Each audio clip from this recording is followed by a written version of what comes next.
Assalamualaikum warahmatullahi wabarakatuh. Sampurasun pamirsa para mancower salam dunya di mana wae ayana. Wilujeng sonten wilujeng patepang dangu deui sareng Aki di acara dongeng Sunda anu dipedarti kanal YouTube Manco Mania.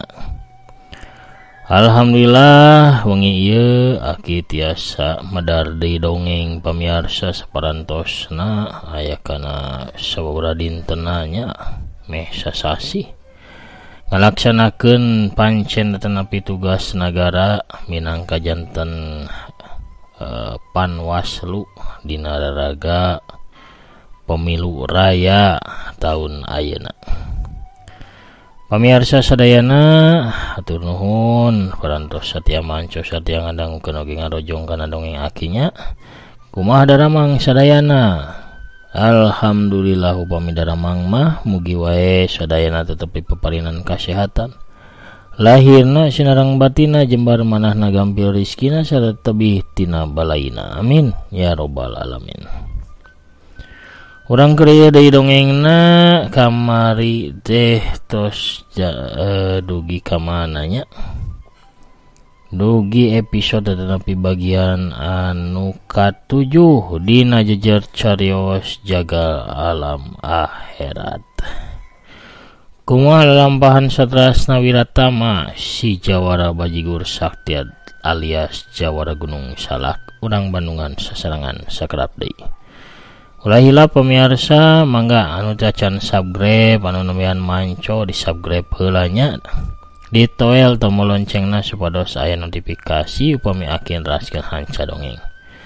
Hatur nuhun kanu parantos subscribe, like, komen, oge nge-share dongeng-dongeng Akinya. Mugi wae dongeng Aki diasa janten panglipur kalbu pangobrah kana manah pangrepeh kana hate.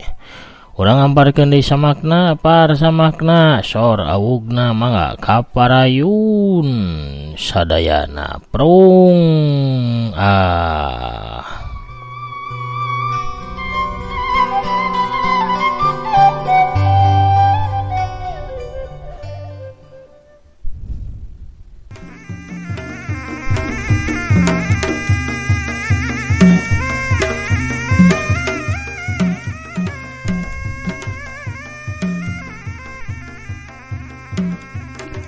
jagal alam akhirat kekerot ambak. Manehna ambak sabab sawaktu bentrok tenaga jero anu kadua kalina. Tetela si aki-aki kolot anu disanghareupanana teh mibanda tenaga jero anu aya di saluhureun dirina. Manehna tatu di jero leuwih parna tibatan lawanna. Tapi kangaleikeun getih kental sarta dadana asap panas kaduruk. Untungna hawa murnina bisa mulihkeun tatuna sarta ngeureunkeun getih anu ngalay.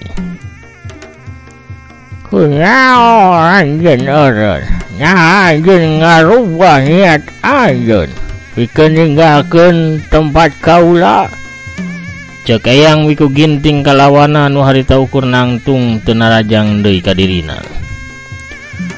Jalma di kurudung teh ngalieu ke arah baturna anu harita keur lempang nyampeurkeun ka manehna.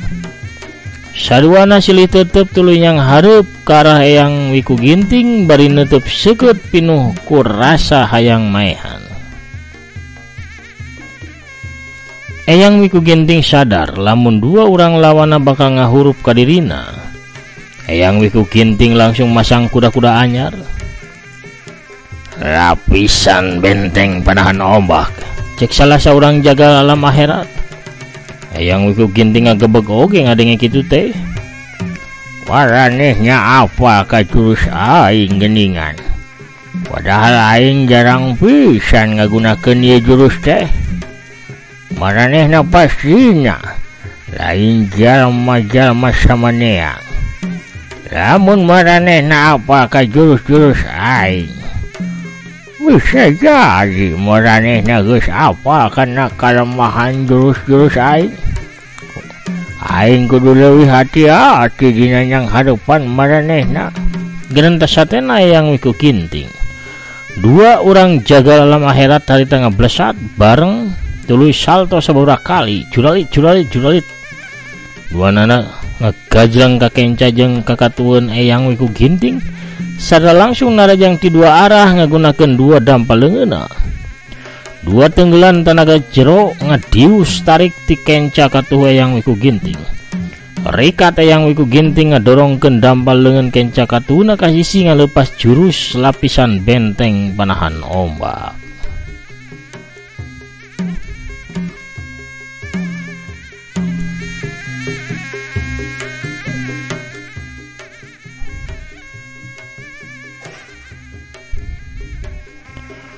Terus serangan para jagal alam akhirat bisa dibendung ku lapisan tenaga jero anu ngabentengan Eyang Wiku Ginting. Jagal alam akhirat saduana kadorong mundur meh bae ngajengkang labu ka tukang, dadana sarua ngacedud karasa nyeri. Tenggelan jarak jauh namalikan kadirina ku sabab ngabentur benteng tenaga jero anu karasa kandal. Gancang saduana masang kuda-kuda sarta ngerahkeun kekuatan tenaga jerona. Leungeunna katempo ngageter tandaning geus dialiran ku tenaga jero sapinuhna. Saterusna duanana narajang deui ka Eyang Wiku Ginting ku tenaga jero anu leuwih rosa.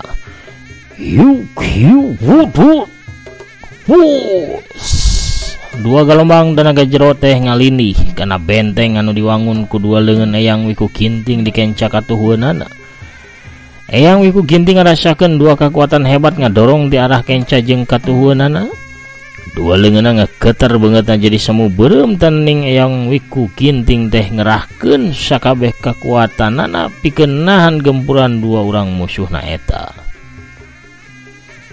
Jagal alam akhirat ge katempo ngageter masing-masing leungeunna maranehna ngerahkeun sakabeh tenaga jerona pikeun bisa nembus kana jurus lapisan benteng panahan ombak milik Eyang Wiku Ginting. Sanggeus sababaraha kedapan silih dorong terus-terusan Eyang Wiku Ginting teh ngarasakeun lamun tanagana moal mampu pikeun ngungkulan tenaga jero kadua urang lawan anu dihijikeun. Bari ngagero tarik, dua leungeunna ngalepas jurus lapisan benteng panahan ombak, awakna ngeblesat ka luhur tuluy salto sababaraha kali. Sawaktu turun bari nincak taneuh seret bae Eyang Wiku Ginting nyabut pakarangna nyaeta mangrupa pedang. Sanajan dirina leuwih loba ngalap ilmu pangobatan atawa ilmu tabib, tapi ilmu silat nage teu bisa dianggap remeh. Ilmu silat Eyang Wiku Ginting sabanding jeung ilmu silat adina nyaeta Raja Pedang Pamegat Urat.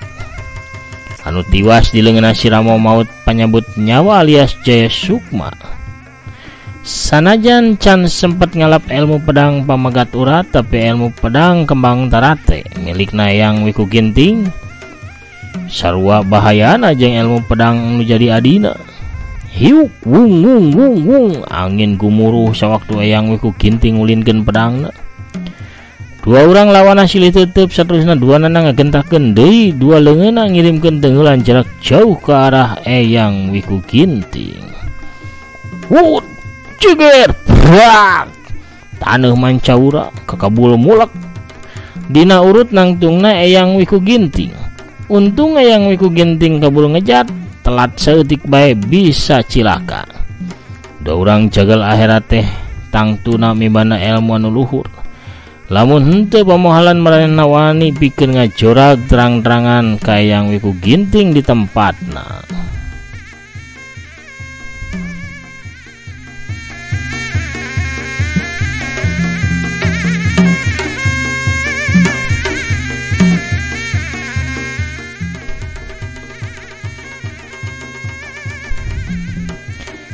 Ya, Eyang Wiku Ginting ngegero tarik awakna ngeblesat kawas hiber bari ngirimkeun serangan pedangna. Sinar koneng tina pedang teh guguri lapan matak silo kana panona dua urang jagal alam akhirat. Hiuk hiuk wut wut wut pedang Eyang Wiku Ginting ngababad sababaraha kali. Karah sirahna jagal alam akhirat di belah katuhu sarta tuluy ngabeset ngarah kana dada jagal alam akhirat nu aya di belah kenca. Dua orang jagal alam akhirat terikat nyingkah.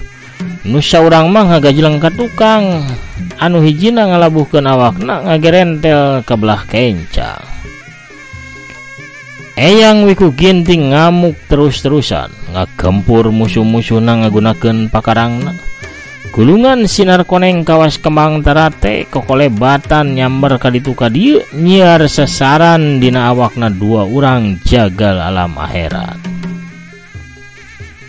Pikeun sababaraha kedapan mah dua urang jalma anu ngahurup Eyang Wiku Ginting teh kateteran bisa didesak mundur ku pedangna Eyang Wiku Ginting.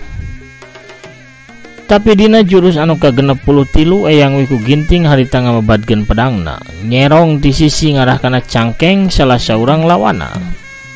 Sinar koneng teh ngolebat kawas kilat anu nyaangan langit.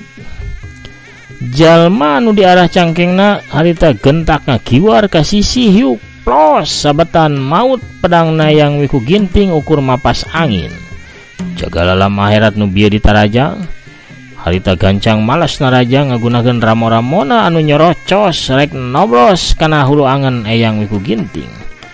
Eyang Wiku Ginting gancang ngagilak pikeun nyingkahan eta panarajang, tapi teu disangka baturna oge langsung naraja ngirimkeun hiji tajongan kilat anu ngancam kana dadana Eyang Wiku Ginting.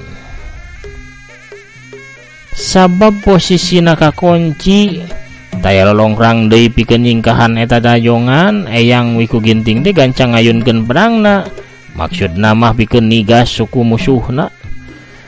Tapi nyatana eta tajongan teh ukur tipuan sewaktu pedang ngayun rek nigas sukuna. Jagal alam akhirat gancang narik mulang tajonganana sarta diganti ku hiji tenggeulan ngarah kana careham Eyang Wiku Ginting. Hiu kejrot. Ayo, Eyang Wiku Ginting ngabangkieun getih muncrat tina bahamna.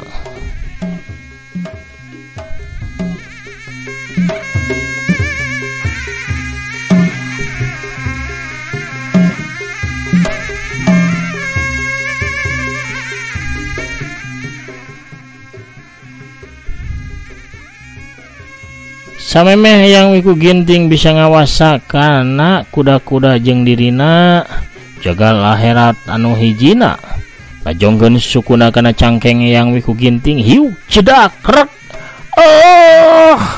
Eyang Wiku Ginting dadalik deugan tulang cangkengna karasa remuk. Jagal alam akhirat teu micen kasempatan hade duanana maju narajang bebarengan. Dua pasang dampal leungeun datang bareng ngahancakana dada jeung beteungna Eyang Wiku Ginting. Hiuk hiuk hiuk. Bak bak bedag. Eyang Wiku Ginting awakna macleng kawas daun garing anu disapu ku angin.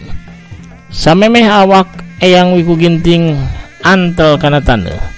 Jagal alam akhirat bebarengan ngirimkeun tenggelan jarak jauhna dua ranggem angin anu kacida tarikna ngadius. Dua awakna Eyang Wiku Ginting teh hancur paburisat. Eyang Wiku Ginting tiwas dina kaayaan pikawatireun pisan, awakna hancur teu puguh rupa korban katelengesan dua orang jagal alam akhirat anu keur nyebarkeun Rajapati.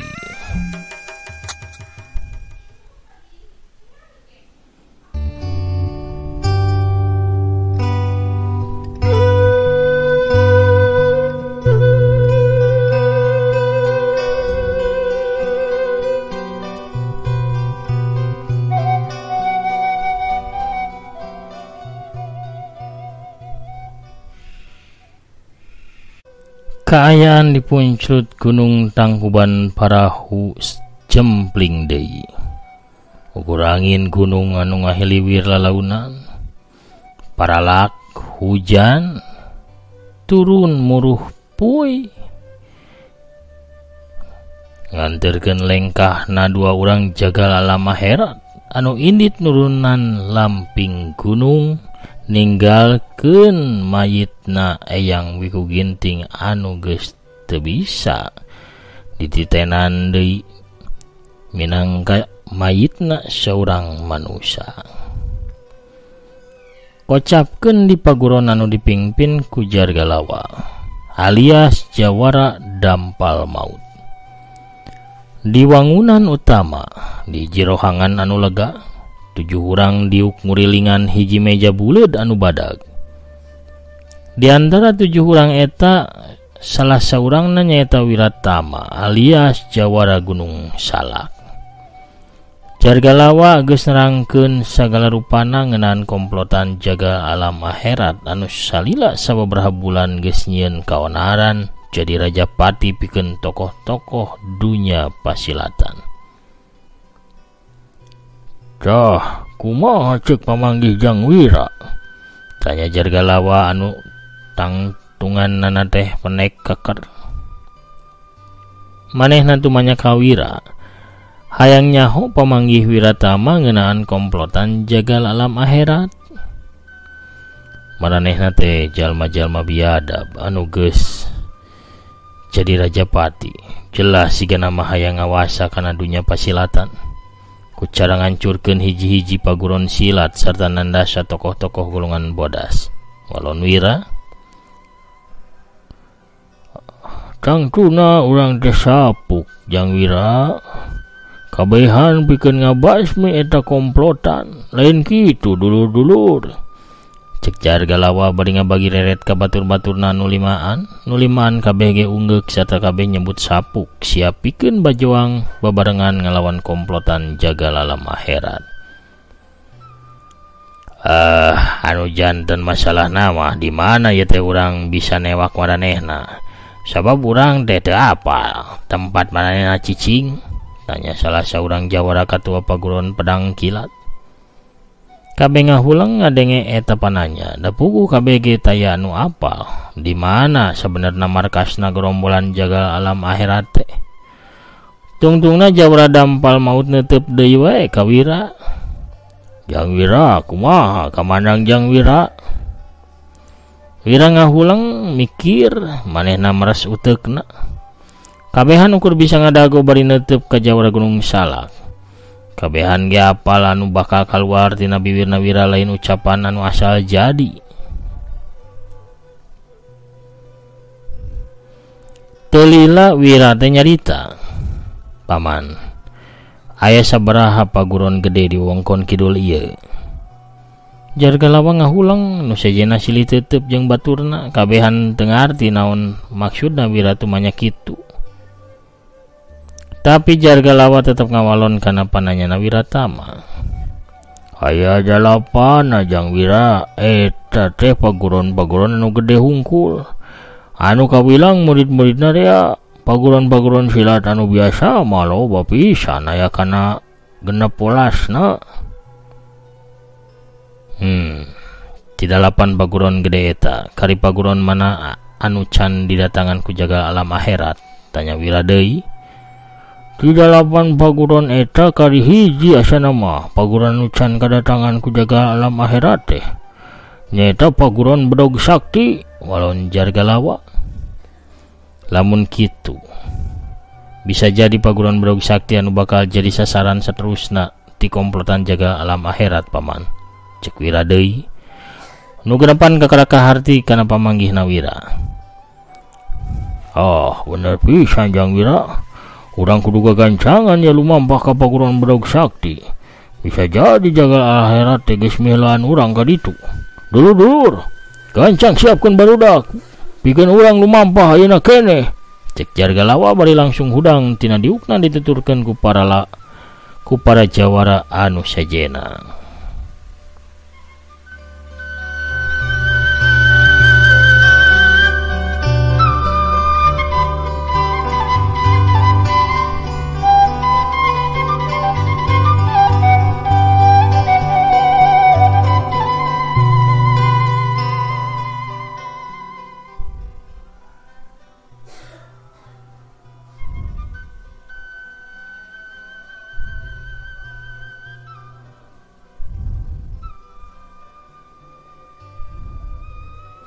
Kabehan kumpul di pakarangan paguron anu lega. Aya puluhan jalma ngagimbung siap pikeun nunggu parentah. Wira hari tengah rewas ka Jargalawa. Paman, saya nama urang lumampah ulah seureun teuing, sangkan bisa gancang tepi kanu dituju. Cek Wira ngahajang ngaharewo sangkan nu lain teu kasigeung. Jar galawa ungeuk. Paman satuju jang Wirakeun urang pilihan ku paman. Jawara dampal maut milihan jalma-jalma nu sakirana boga ilmu anu lumayan luhur, kabehanana aya salosin urang, ditambahan kedua urang wawakil di masing-masing paguron. Jawara-jawara pilihan geus ngajajar samapta bari marawa pakarangna sewang-sewangan, siap pikeun indit milu bajuang numpas komplotan jahat jagal alam akhirat.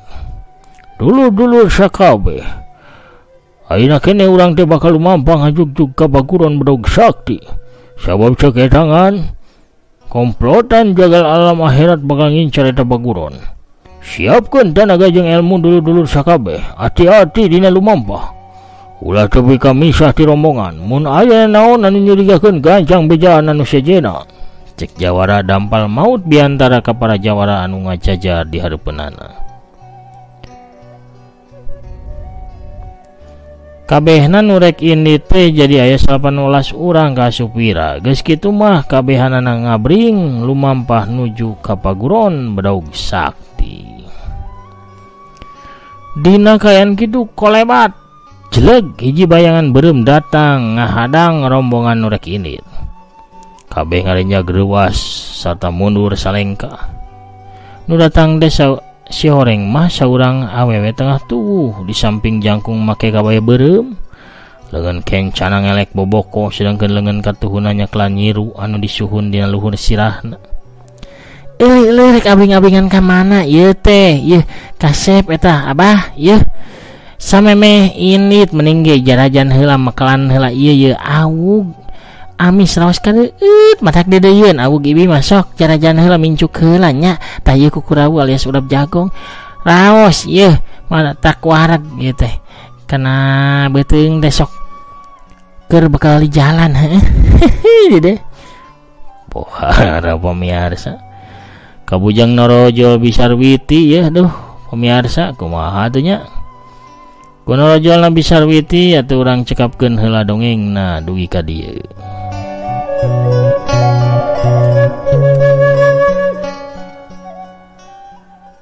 Lalampahna Wiratama dina lalakon jagal alam akhirat episode anu ka-8 cag urang teudeun heula dihandeuleum sieum gesan sampeureun.